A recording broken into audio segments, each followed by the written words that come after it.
Licence കയ്യിലുണ്ട്, പക്ഷെ വണ്ടി ഓടിക്കാൻ അറിയില്ല. ഇങ്ങനെ പറയുന്ന ഒരാളെങ്കിലും നമ്മുടെ തൊട്ടടുത്തുണ്ടാവും അല്ലേ? ശരിക്കും നമ്മൾ നടത്തിവരുന്ന ഡ്രൈവിംഗ് പരിശീലനത്തിന്റെ അപാകത കൊണ്ടും ഏതാനും ഉദ്യോഗസ്ഥരും ഏജൻസികളും ചേർന്നുള്ള കൂട്ടുകച്ചവടം കൊണ്ടുമൊക്കെയാണ് ഡ്രൈവിംഗിന്റെ ബാലപാഠം പോലും അറിയാത്തവർക്ക് മുമ്പൊക്കെ ഈസിയായി ലൈസൻസ് കിട്ടിയിരുന്നത്. അടുത്ത കാലത്താണ് ഇതിന് അറുതി വരുത്താനുള്ള നീക്കം തുടങ്ങിയത്. മികച്ച ഡ്രൈവർമാർ നിരത്തിലുണ്ടാകേണ്ടതും റോഡ് സാക്ഷരതയുള്ളവർ വാഹനം ഓടിക്കേണ്ടതും അത്യാവശ്യമാണ്. അതിനാവശ്യമായ വിവിധ പരിഷ്കാരങ്ങളിൽ ഒന്നാണ് ഡ്രൈവിംഗ് ടെസ്റ്റിൽ നടത്തുന്ന മാറ്റങ്ങൾ. കേന്ദ്ര മോട്ടോർ വാഹന നിയമത്തിന്റെ ചുവട് പിടിച്ചാണ് കേരളത്തിലും ഇപ്പോൾ ഡ്രൈവിംഗ് ലൈസൻസ് ടെസ്റ്റ് പരിഷ്കരിക്കുന്നത്. മോട്ടോർ വാഹന നിയമത്തിലെ 25 മുതൽ 33 വരെയുള്ള വ്യവസ്ഥകളാണ് ഇപ്പോഴത്തെ പരിഷ്കരണത്തിന് അടിസ്ഥാനം. എന്തൊക്കെയാണ് ഡ്രൈവിംഗ് ടെസ്റ്റിലെ പുതിയ മാറ്റങ്ങളും ഇളവുമെന്ന് നമുക്കൊന്ന് നോക്കാം.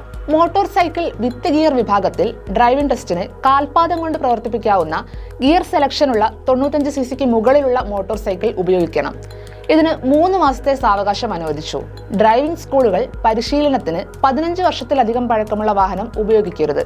ഇതിന് 6 മാസം സാവകാശം. ഓട്ടോമാറ്റിക് ഇലക്ട്രിക് വാഹനങ്ങളിൽ ടെസ്റ്റിന് വരുന്ന അപേക്ഷകർക്ക് ഗിയറുള്ള വാഹനം ഓടിക്കാനാകില്ല. ലൈറ്റ് മോട്ടോർ വാഹനങ്ങളുടെ ഡ്രൈവിംഗ് ടെസ്റ്റിന് ഓട്ടോമാറ്റിക് ഗിയർ അല്ലെങ്കിൽ ഓട്ടോമാറ്റിക് ട്രാൻസ്മിഷൻ ഉള്ള വാഹനങ്ങളും ഇലക്ട്രിക് വാഹനങ്ങളും ഉപയോഗിക്കാനാകില്ല. ഇതിന് ഇളവില്ല. റോഡ് ടെസ്റ്റ് ഗ്രൗണ്ടിൽ നടത്താൻ പാടില്ല. ഇതിനും ഇളവില്ല. ഒരു ദിവസം 30 ഡ്രൈവിംഗ് ടെസ്റ്റ് മാത്രം. ഇത് 40 ഉയർത്തി. ഇതിൽ 25 എണ്ണം പുതിയ അപേക്ഷകരും 10 എണ്ണം നേരത്തെ പരാജയപ്പെട്ട അപേക്ഷകരുമാകണം. LME വിഭാഗത്തിൽപ്പെടുന്ന വാഹനങ്ങളിൽ ടെസ്റ്റ് റെക്കോർഡ് ചെയ്യും. ഇതിനാവശ്യമായ ഡാഷ്ബോർഡ് ക്യാമറയും വെഹിക്കിൾ ലൊക്കേഷൻ ട്രാക്കിംഗ് ഡിവൈസും ഡ്രൈവിംഗ് സ്കൂൾ ഉടമ സംഘടിപ്പിക്കണം. ഇതിന് 3 മാസം ഇളവ് നൽകി. മോട്ടോർ മെക്കാനിക് അല്ലെങ്കിൽ മെക്കാനിക്കൽ എഞ്ചിനീയറിംഗ് പാസ്സായവരാകണം ഡ്രൈവിംഗ് സ്കൂൾ ഇൻസ്ട്രക്ടർ. ഇതിനും ഇളവില്ല. ഇരട്ട ക്ലച്ചും ബ്രേക്കും ഘടിപ്പിച്ച വാഹനങ്ങളിൽ ടെസ്റ്റ് പാടില്ല. ഇതിന് 3 മാസം ഇളവ് അനുവദിച്ചിട്ടുണ്ട്. ഡ്രൈവിംഗ് ടെസ്റ്റ് നടത്തുന്ന ഉദ്യോഗസ്ഥർ അതേ ദിവസം വാഹനങ്ങളുടെ ഫിറ്റ്നസ് ടെസ്റ്റ് കൂടെ നടത്താൻ പാടില്ല. ഇതിനും ഇളവുണ്ടാകില്ല. ഗ്രൗണ്ടുകൾ സജ്ജമാകാത്തിടങ്ങളിൽ നിലവിലുള്ള രീതിയിൽ എച്ച് നടത്താൻ അനുമതി നൽകി. 1.25 കോടിയിലേറെ വാഹനങ്ങളുണ്ട് കേരളത്തിൽ.